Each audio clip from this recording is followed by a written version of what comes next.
शुभ संध्या मेरे प्यारे बच्चों। आज आप लोगों के समक्ष मैं जीरो लेवल से संस्कृत व्याकरण पढ़ाने जा रहा हूं। आप लोग ध्यानपूर्वक सुनेंगे। सबसे पहले मैं आप लोगों को बताना चाहूँगा कि संस्कृत व्याकरण कहते किसे हैं। संस्कृत व्याकरण पढ़ने से हमें क्या क्या लाभ मिलता है। आइए बच्चों, हम लोग पढ़ते हैं। सबसे पहले हम लोग जानेंगे संस्कृत व्याकरण किसे कहते हैं, या सबसे पहले हम जानेंगे कि संस्कृत कहते हैं किसे। तो आइए देखिए, सबसे पहले हम लिखेंगे संस्कृत जिस शास्त्र को पढ़ने से, जिस शास्त्र को पढ़ने से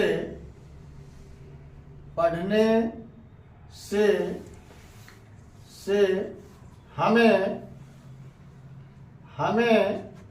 ज्ञान के साथ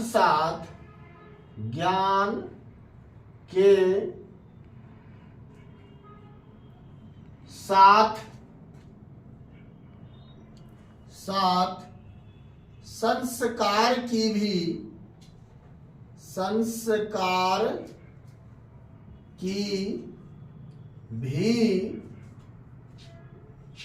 प्राप्ति हो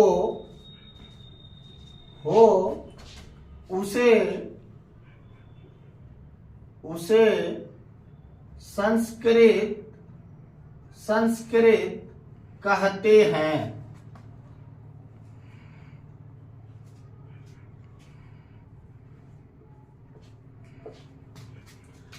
जिस शास्त्र को पढ़ने से हमें ज्ञान के साथ साथ संस्कार की भी प्राप्ति हो उसे संस्कृत कहते हैं। बच्चों, संस्कृत पढ़ने से हमें ज्ञान की तो प्राप्ति होती ही है और संस्कार की भी प्राप्ति होती है। सबसे पहले संस्कृत में पढ़ा जाता है वचन। जैसा कि आप हिंदी में भी वचन पढ़ते हैं, संस्कृत में भी वचन पढ़ते हैं, अंग्रेजी में इसे नंबर कहा जाता है। तो आइए हम संस्कृत में वचन के बारे में पढ़ते हैं। संस्कृत में कितने वचन होते हैं। तो बच्चों, सबसे पहले वचन होता क्या है, तो हम वचन को इस प्रकार परिभाषित कर सकते हैं कि जिससे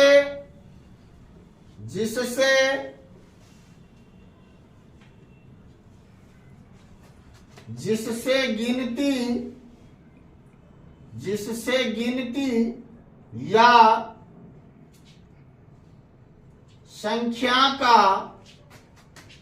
संख्या का बोध हो उसे वचन कहते हैं। उसे वचन कहते हैं। बच्चों, जिससे गिनती या संख्या का बोध हो, गिनती में जैसा कि आप कहते हैं 1 2 3 4 5, है ना, यह आपका गिनती हो गया। उसके बाद यदि संख्या की बात आती है तो संख्या में हम कह सकते हैं 1 की संख्या, 2 की संख्या, 3 की संख्या, 4 की संख्या। इस प्रकार जो है हम वचन को जान सकते हैं। उदाहरण के स्वरूप आप देख सकते हैं कि यहाँ 1 2 3 4 इस प्रकार हम कर सकते हैं। तो आइए हम आगे पढ़ते हैं। वचन कितने प्रकार के होते हैं, वचन के कितने भेद होते हैं। बच्चों, संस्कृत में वचन के 3 भेद होते हैं। संस्कृत में एक अलग पॉइंट बना लेंगे, लिखेंगे संस्कृत में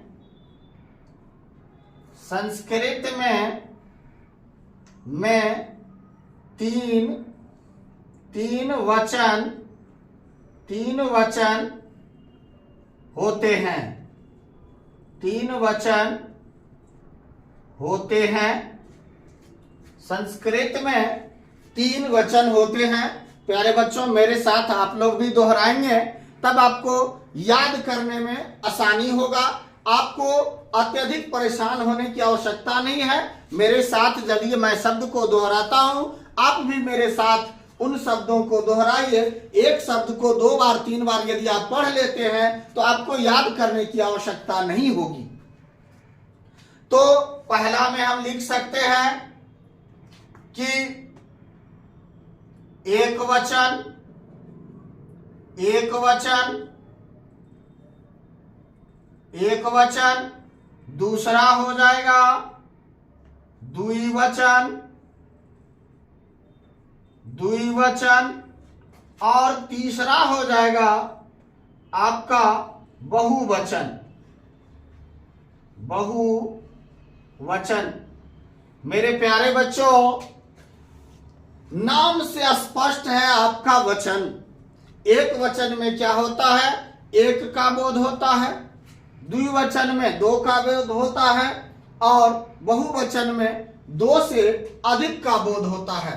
अतः हम परिभाषित यदि हम करना चाहेंगे वचन का, तो हम कह सकते हैं यदि एक व्यक्ति, वस्तु या स्थान के नाम का बोध हो तो एक वचन होगा।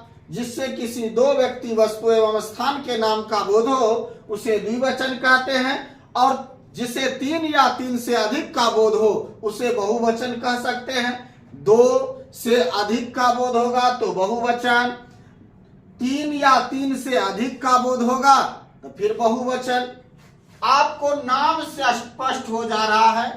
एक है, एक वचन में एक व्यक्ति का बोध होगा या एक वस्तु का बोध होगा या एक स्थान के नाम का बोध होगा। अब चलिए द्विवचन पर चलते हैं। द्विवचन में 2 व्यक्ति का बोध होगा, 2 वस्तु का बोध होगा और 2 स्थान के नाम का बोध होगा तो द्विवचन हो जाएगा। उसके बाद बच्चों आ जाता है बहुवचन। बहुवचन में जिससे 2 से अधिक व्यक्ति, वस्तु एवं स्थान के नाम का बोध हो उसे हम बहुवचन कहते हैं। जल्दी जल्दी आप लोग अपने उत्तर पुस्तिका में नोट कर लें। पुनः मैं आगे आपको इनका परिभाषा लिखाऊंगा। यदि आपको कोई परेशानी हो तो कमेंट बॉक्स में आप लिख दीजिए। आपकी परेशानी जो भी रहेगा, आपकी समस्या का निदान किया जाएगा। इस चैनल को शेयर कर दीजिए, बेल आइकन को दबा दीजिए